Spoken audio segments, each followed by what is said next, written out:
بچوں کے امراض کا بہت ہی اعلیٰ قسم کا نسخہ بتاتا ہوں۔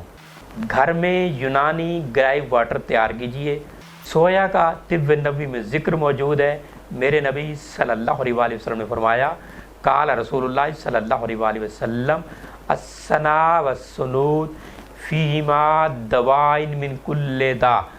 سنا اور سنوت میں ہر بیماری سے شفا ہے۔ سنا مکیو کہتے ہیں، سنوت کہتے ہیں شبت کو۔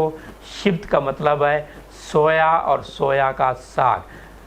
تو سویا جو ہے آدھا کلو لیجئے اور آدھا کلو آپ کشمش لیجئے، 5 کلو پانی میں 24 گھنٹہ رکھا رہنے دیجئے۔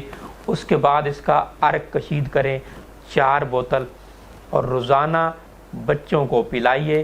بچوں کی بدہضمی، پیچس، مروڑ، ہرے پیلے دست، بچوں کی کھانسی، آنتوں کے مسائل، ہر قسم کے امراض کے لیے بچوں کے لیے بہت ہی مفید ہے۔ اس عرق میں جو ہے 10 گرام سوڈا بائی کارب ملا لیجئے اور 1 رتی سکرین ملا لیجئے، پھر آپ استعمال کرائیے بچوں کو۔